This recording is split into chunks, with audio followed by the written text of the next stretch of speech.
आवाज।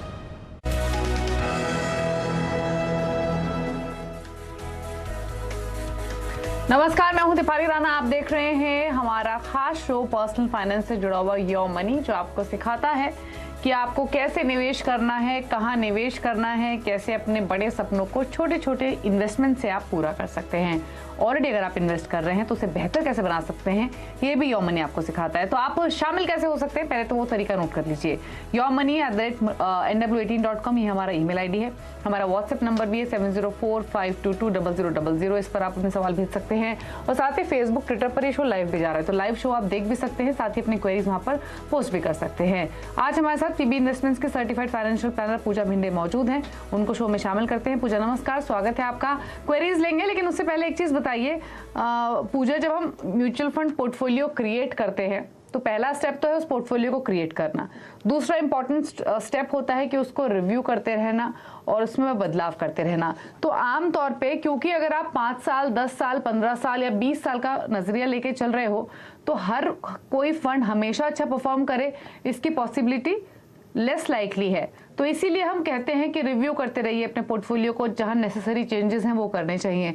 तो ideal time क्या होता है, कब अपना पोर्टफोलियो क्रिएट करने के बाद रिव्यू करना चाहिए? क्या हर 6 मंथ्स में करें, 1 साल में करें, हर रोज देखें? ये थोड़ा सा कंफ्यूजन है, तो उसके बारे में पहले बताइए।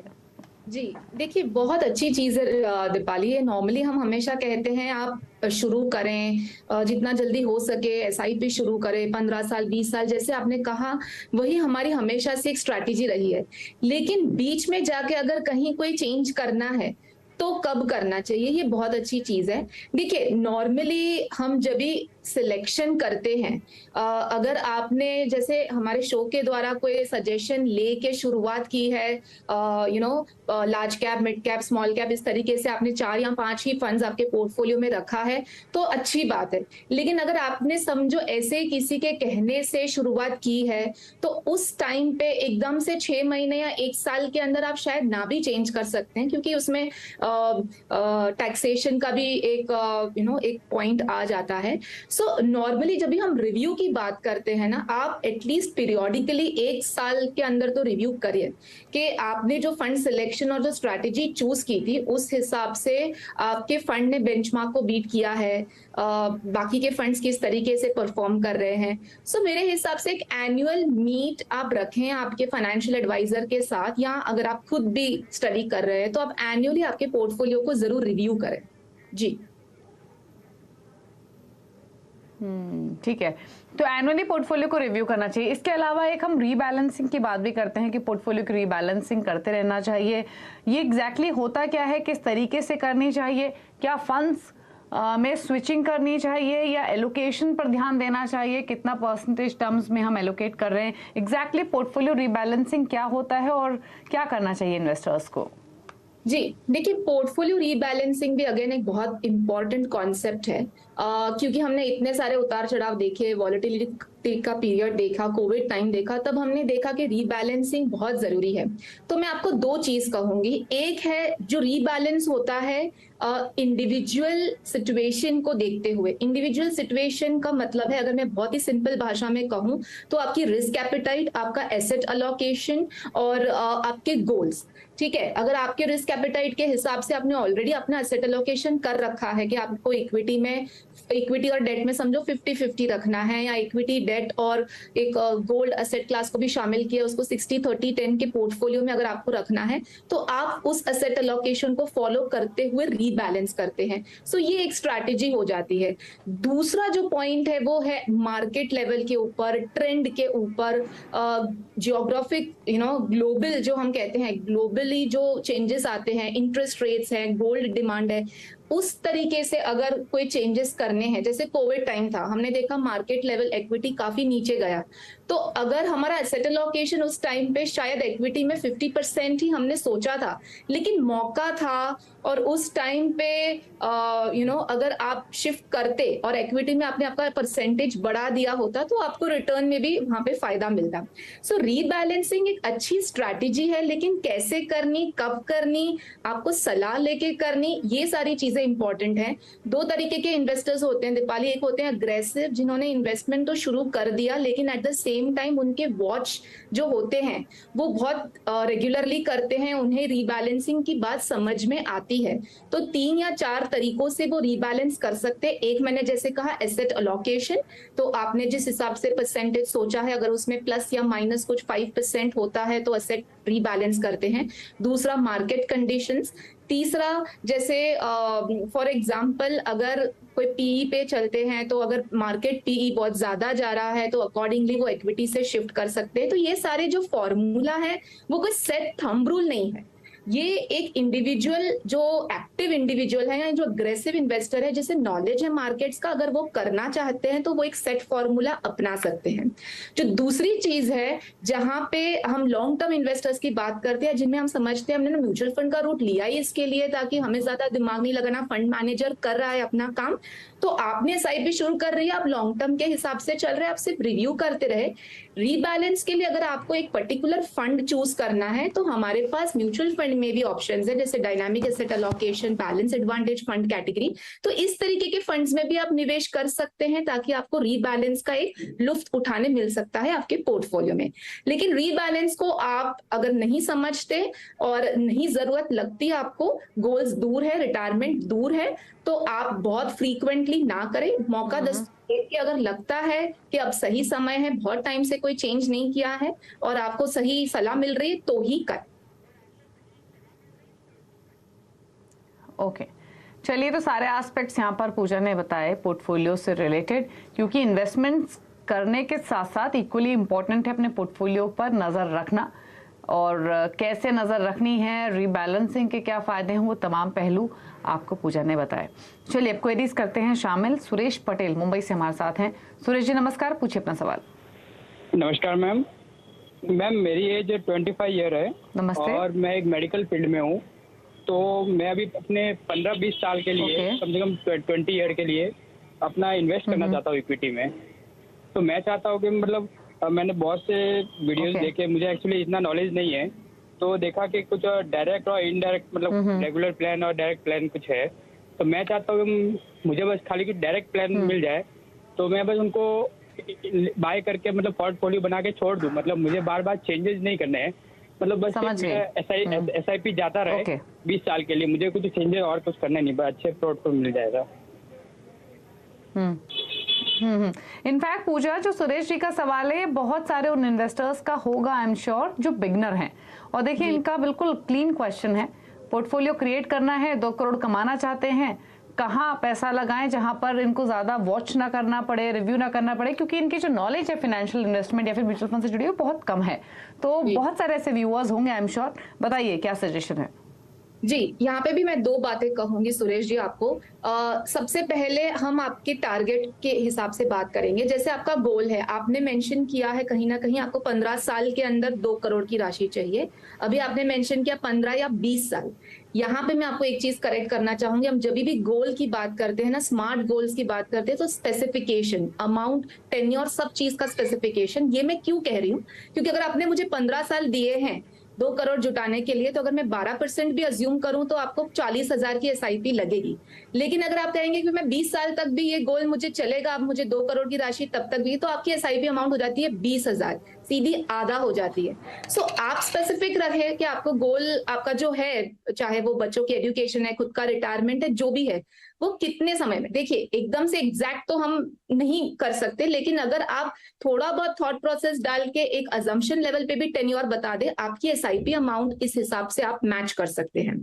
अगर मैं प्लेन आपके लिए अभी से फंड शुरू करना है और एक पोर्टफोलियो सजेस्ट करूं, तो एक लार्ज कैप, एक मिड कैप, एक स्मॉल कैप और एक फ्लेक्सी कैप, सिंपल 4 फंड का पोर्टफोलियो अब आपके स्कीम आपके पोर्टफोलियो में शामिल करें। 40,000 की SIP अगर 15 साल में चाहिए और 20,000 की SIP अगर आपको 20 साल में चाहिए, तो ICICI प्रूडेंशियल का ब्लू चिप लार्ज कैप में, Kotak emerging equity mid cap में, निप्पॉन इंडिया स्मॉल कैप में और कैनरा रोबेको फ्लेक्सी कैप में। जो दूसरी बात आपने कही डायरेक्ट और इनडायरेक्ट, तो डायरेक्ट और इनडायरेक्ट मेरे ख्याल से आपको थोड़ी समझ फेर है। डायरेक्ट या तो रेगुलर प्लान होते हैं म्यूचुअल फंड में, जैसे दीपाली ने भी कहा कि काफी कंफ्यूजन होता है। सो डायरेक्ट मतलब आपको खुद के हिसाब से आपको फंड का सिलेक्शन करना है, आपको रिव्यू, जैसे हम आज इंपॉर्टेंट टॉपिक के ऊपर बात कर रहे हैं, 20 साल तक आपने रिव्यू ही नहीं किया, आपको किसी ने सलाह ही नहीं दी क्या करना है, तो आपको सब खुद की एक्सपर्टीज, खुद के हिसाब से सब ट्रांजैक्शंस, एवरीथिंग आपको सब सोल आपके हिसाब से ही करना है, कोई मीडिएटर नहीं है। और रेगुलर में आपको एक मीडिएटर होगा जो आपको ईज ऑफ ट्रांजैक्शंस के लिए आपको कोई भी ट्रांजैक्शन करना है तो आपको हेल्प हो जाती है। सो रेगुलर मोड में आपको इस तरीके के एक पेशेंस, एक आपको कोई बाहर से आपको एक मीडिएटर है, आपको जो एडवाइजर है, पेशेंस आपको बताता है कि ये मार्केट है, आप एसआईपी में बने रहें। सो अगर आपको नॉलेज है तो आप डायरेक्ट करें, बिल्कुल भी नॉलेज नहीं है, फर्स्ट टाइम कर रहे हैं, तो मेरे हिसाब से आप रेगुलर मोड से शुरुआत करें जी। ओके, चलिए, तो ये सजेशन आपके लिए दिए गए हैं, फंड्स भी आपको सुझाए गए हैं, नोट कर लीजिए इनको और कीजिए शुरुआत। प्रताप रस्तोगी हैं हमारे साथ अब दिल्ली से। प्रताप जी नमस्कार, बताइए क्या सवाल है आपका? मैडम, मेरी 1.5 लाख रुपए पर मंथ की सिप है और 1.5 लाख रुपए सालाना का टैक्स सेविंग का वो है, और मेरा 10 साल में टारगेट है 5 करोड़ का। तो मैं ये पूछना चाहता हूँ, ये मेरे जो भी फंड में मेरे पैसे लगे हुए हैं वो फंड सही है कि नहीं सही है, और दूसरे ये टारगेट अचीवेबल है कि नहीं है। ओके, तो इनके पास जो फंड्स हैं उसमें एसबीआई फोकस्ड इक्विटी, अच्छा ये आपकी एसआईपीज हैं कि लमसम इन्वेस्टमेंट है? ये नहीं, एसआईपी है। एसआईपी है 1.5 लाख रुपए पर मंथली बेसिस पे कर रहे हैं? हाँ जी, हाँ जी, हाँ जी। अच्छा, 1.5 लाख रुपए पर मंथ, जिसमें SBI focused equity, Axis mid cap India, ICICI Prudential India opportunities fund, ICICI Pru large mid cap, SBI small cap. 50,000 है एसबीआई फोकस्ड इक्विटी में, बाकी 25,000 के आसपास। टैक्स सेविंग फंड में भी 1.5 लाख का निवेश है। 5 करोड़ का टारगेट 10 साल में रियलिस्टिक लगता है पूजा? और साथ ही एग्जिस्टिंग पोर्टफोलियो पर कोई सजेशंस? जी बिल्कुल, 5 करोड़ का टारगेट 10 साल में अच्छी चीज है। आपके रिटायरमेंट के लिए टारगेट आपने तय किया है, मैं समझ रही हूँ। कैलकुलेशन के हिसाब से देखा जाए तो एक 2 से 2.25 लाख की एसआईपी आपको लगेगी इस गोल को अचीव करने के लिए, क्योंकि आपने ऑलरेडी 1 साल से शुरुआत कर ली है। और अभी आपने जो फंड्स भेजे उसमें मेरे हिसाब से 2.5 लाख की एसआईपी मैंने कैलकुलेट की कि आपकी चल रही है, क्योंकि आपने कुछ 6 फंड्स भेजे थे। लेकिन अभी आपने मेंशन किया कि 1.5 लाख की एसआईपी है, तो आपको एसआईपी अमाउंट थोड़ा और बढ़ाना होगा। जो गैप है, आप 2 लाख से 2,15,000 तक की एसआईपी आपकी होनी चाहिए। टैक्स सेविंग आप कर रहे हैं वो भी अगर हम काउंट करें, लेकिन फिर भी आपको एसआईपी अमाउंट थोड़ा बढ़ाने की मैं सलाह देती हूँ। फंड्स की बात करें, डिवर्सिफाइड है आपका पोर्टफोलियो, लार्ज और मिड कैप, और मिड कैप, स्मॉल कैप, ये सारे हैं फोकस्ड फंड्स है। एक थीमेटिक फंड भी आपने ले रखा है, स्पेशल सिचुएशंस। आप डेफिनेटली इस फंड को इस पोर्टफोलियो को लेके आगे चल सकते हैं, लेकिन 10 साल का समय है और थोड़ा बहुत रिस्क फैक्टर भी आ जाता है थीमेटिक फंड्स को लेके या स्मॉल कैप को लेके। तो जैसे हमने बात की शुरुआती तौर पे, पोर्टफोलियो सालाना रिव्यू करते रहिए। आपको आपके 10 साल नियर आएंगे, आपका रिटायरमेंट का पीरियड नियर आएगा, जो 1 या 2 साल आपको लगेंगे रिटायरमेंट के, समझो उसके पहले आपको पोर्टफोलियो रीबैलेंस भी करना होगा, जो भी आज हम डिस्कस कर रहे हैं कि एकदम से 10वें साल में जब आप कहेंगे कि अब मुझे पूरा पोर्टफोलियो खाली करना है, वैसे नहीं होता है। आपको रीबैलेंसिंग करनी होती है 1-2 साल पहले से ही, ताकि आप धीरे धीरे इक्विटी से शिफ्ट हो के डेट में जाइए, एंड देन आप उसको रिटायरमेंट फंड को यूज कर सकते हैं, आपको जैसे यूज करना है। तो ये स्ट्रैटेजी यूज करें। ओके, चलिए अगले कॉलर से बात करेंगे। सौरभ शर्मा कांदिवली मुंबई से हमारे साथ हैं। सौरभ, गुड इवनिंग, बताइए अपना सवाल। इवनिंग मैम, मेरा मैम ये क्वेश्चन था कि मैंने अपना बाकी एसेट एलोकेशंस वगैरह सब कर रखे थे।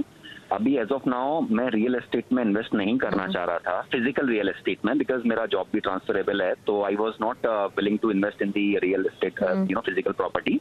तो क्या मैं एसजीबी में और जो आजकल माइंड स्पेस और जो ब्रुकफील्ड एंड अदर एम्बेसी रीट्स जो है मैम, तो क्या मैं उसमें 40-50 लाख रुपए का इन्वेस्टमेंट कर सकता हूँ, so that after some time I can get a good rental yield as well as capital appreciation, और फ्यूचर में मैं अगर उस प्रॉपर्टी उस पैसे से, मतलब जो भी अगर उस समय डेवलप होगा, क्या मैं उससे लाइक प्रॉपर्टी में मतलब मुझे बेनिफिट रहेगा क्या रीट्स में इन्वेस्ट करने से मैम?